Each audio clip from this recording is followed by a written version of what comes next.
Do you know the 14 traits of successful chiropractors? We've interviewed some of the top chiropractors in the industry and have identified the common traits that they all share. Jump on over to www.chirobusinessmojo.com to get your free report today.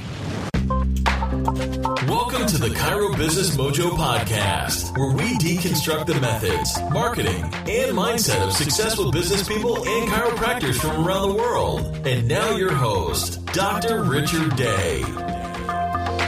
Yes, I am Dr. Richard Day, and this is the Chiro Business Mojo podcast. Hello once again.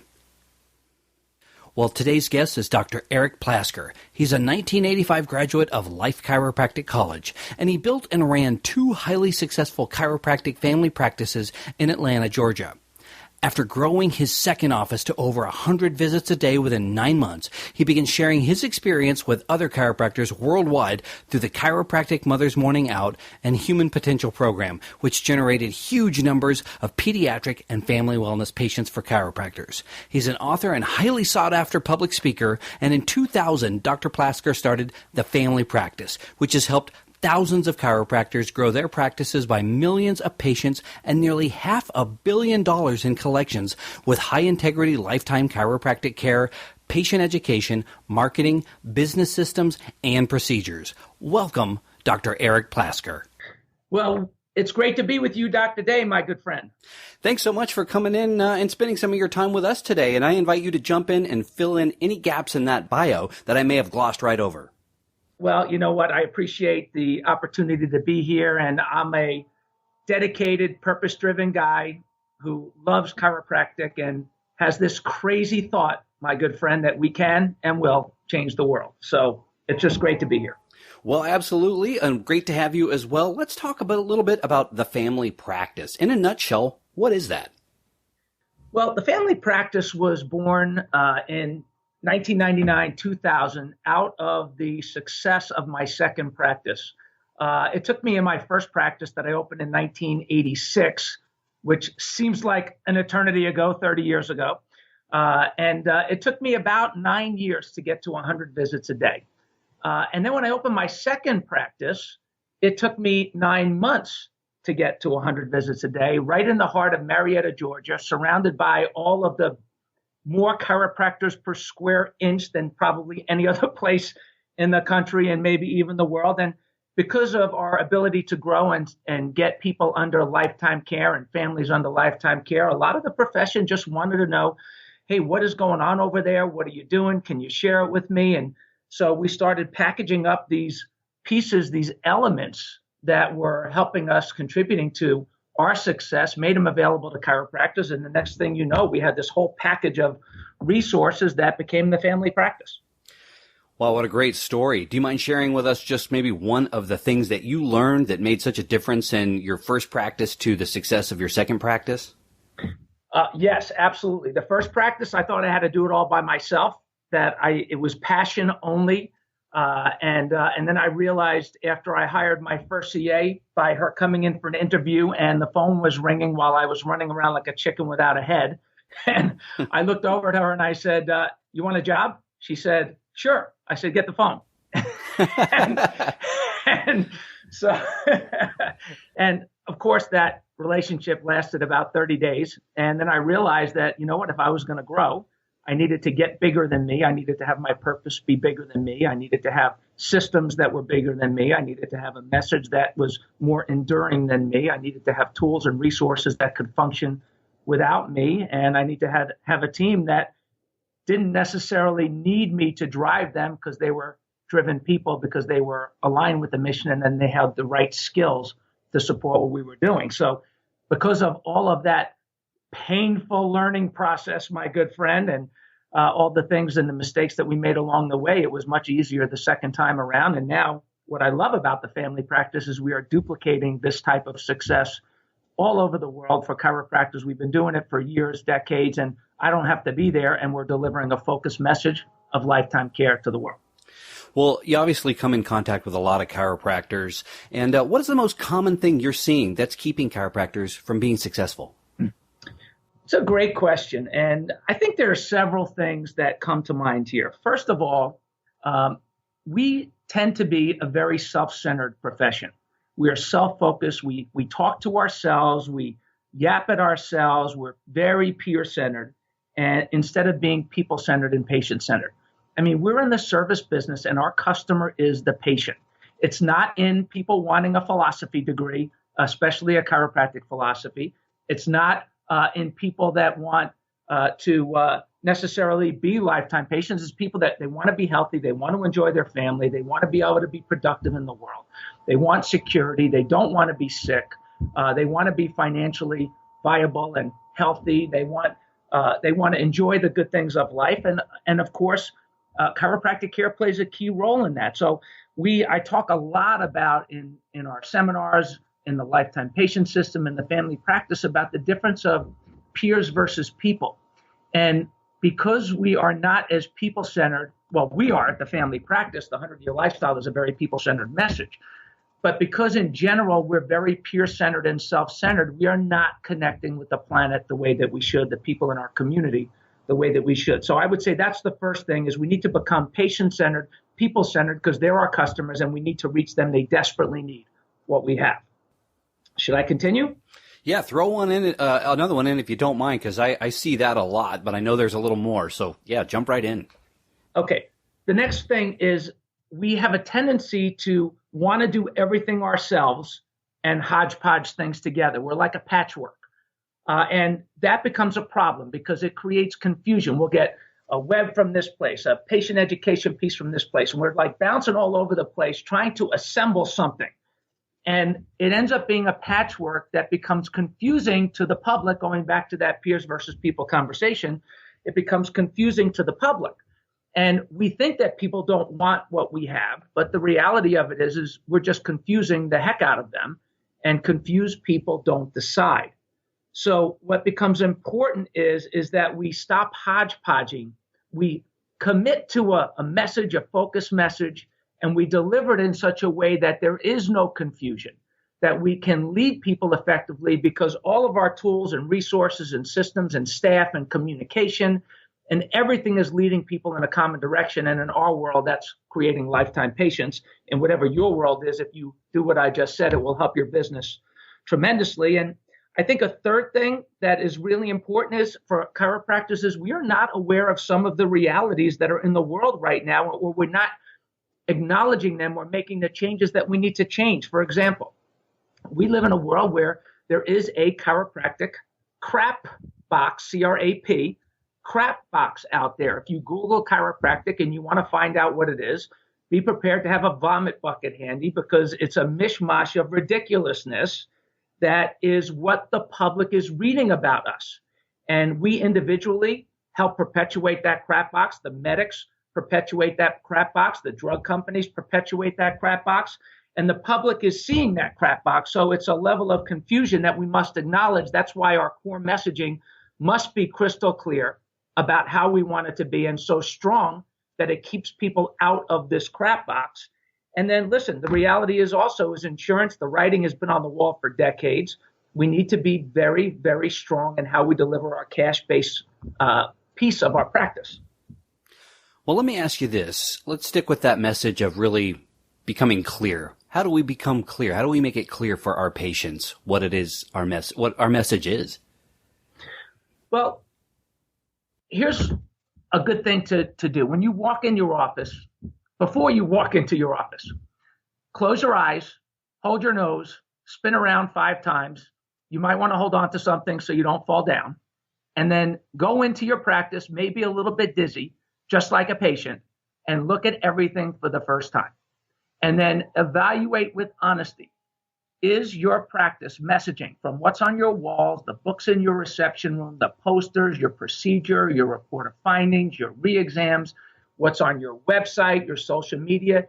Is there a level of streamlined congruency through every piece of your practice? If there is, then your dizziness will clear up immediately. And if it's not, you will realize, which will be a great realization, that you have a lot of work to do. And that work will be meaningful for your practice, and it will help give you the business mojo that we're talking about here today, that you are so eloquently bringing to our profession. And so I think that's a really important thing to do.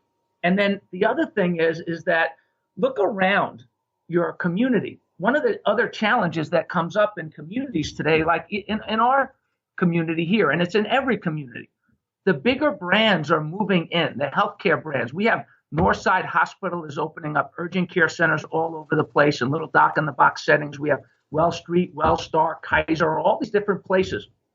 And it's getting harder and harder for the individual with an individual message to stand out in the crowd.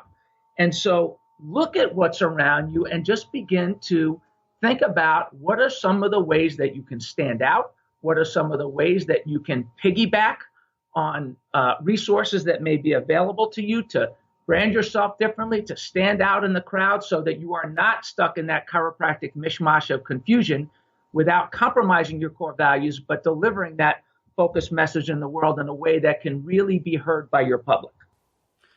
Well, let's talk a bit about how we create a lifetime patient. Good questions. Really good questions, important questions. Let me start by saying, taking it from the opposite perspective, is what's the most difficult way to create a lifetime patient? The most difficult way, nearly impossible. It's a reason why for most of us in the profession, our numbers are not good in this area, is that we try to get them in for their pain and then upsell them to something bigger, which is becoming the lifetime patient. That is not effective.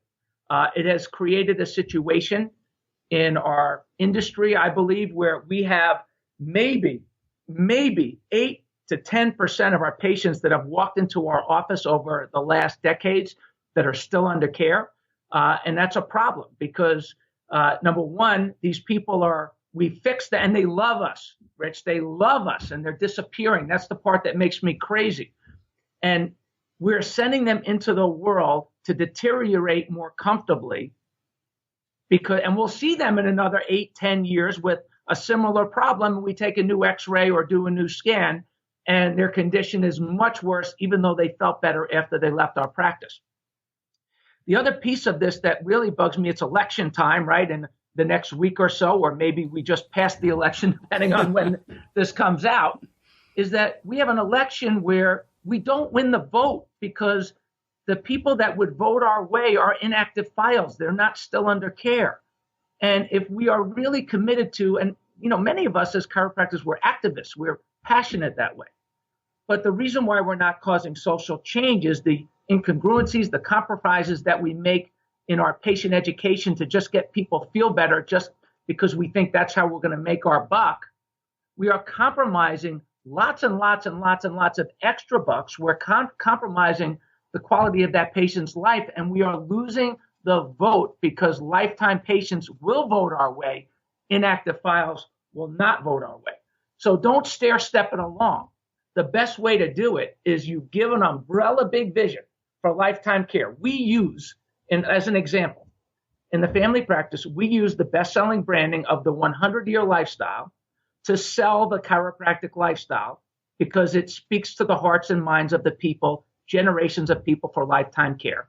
And then we present options within that framework that allow people to choose the crisis care piece if that's all they want, the lifestyle care piece if they're ready for that, and we are experts at helping people make that critical transition from crisis care to lifestyle care, making chiropractic a part of their lifestyle as a part of the umbrella vision and branding and messaging, and it's congruent in every single thing that we do. So it's much better to umbrella it out there and give people options than it is to upsell along the way. Yeah, I couldn't agree more. It's really tough. And I think it's uncomfortable for the chiropractor as well to be in that position of pushing the upsell. And what a more natural relationship it is when you can really create value it is, in what you're doing and a real plan for that person's health for their entire lifetime. Yeah, you're right. And we seem to have, and I've been helping chiropractors, training chiropractors for almost 20 years now. Love it more than ever, more passionate than ever about it. The problem, we have this self-esteem issue. A lot of chiropractors have a self-esteem issue, and they think it's because people don't want what we have as chiropractors, but that's not true. The problem is the way that we packaged it up, we position ourselves for rejection. We position ourselves in the way we do things and to be rejected on a regular basis rather than attracting buyers. Somebody asked me the other day, what's the best way to sell chiropractic? And in my opinion, it's to attract buyers. It's to speak to people's core values with a lifetime care message and attract buyers that want what we have. And that solves the self-esteem issue while at the same time creates much better results.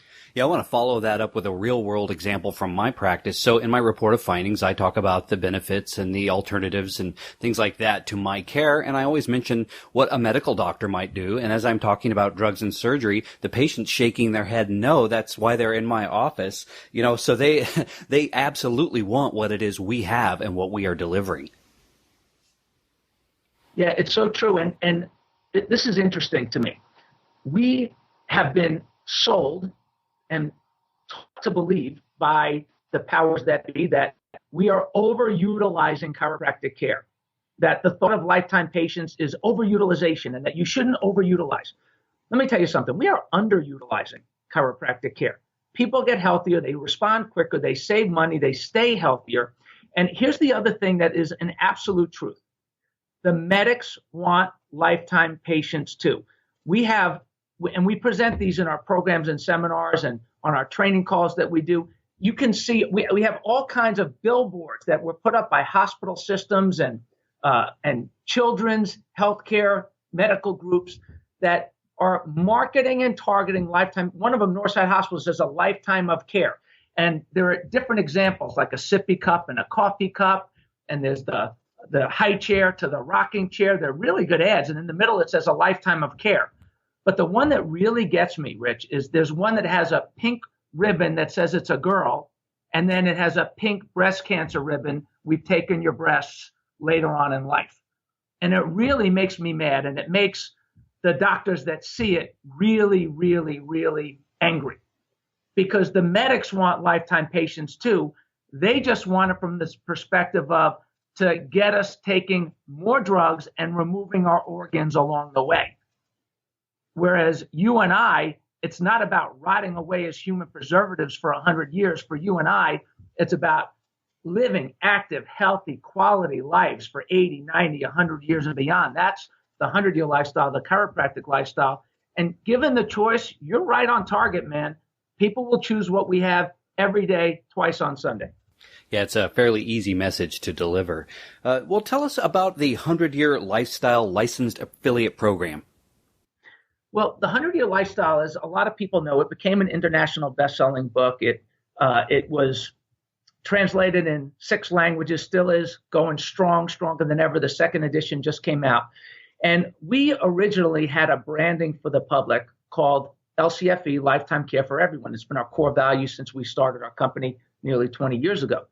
And then we realized that that brand could not go viral in the world, but the 100-Year Lifestyle could. So we have taken the business model of the family practice, which is lifetime care for everyone, the branding of the 100-Year Lifestyle, packaged it together in a lifetime patient system that gives you everything you need from pre-day one education in web, social media, articles, marketing, public relations, community involvement and activity, to an internal patient education and business system that sets you up to stand out in the crowd where everything builds on everything. And you can use in that program, use the 100-Year Lifestyle resources that we provide them. They're all put together for you. You just have to put your name on stuff and to deliver it out into the world. So it's a congruent system inside and out that helps the doctor grow, attract more committed lifetime patients than ever, create from their current patient base more committed lifetime patients than ever, while we deliver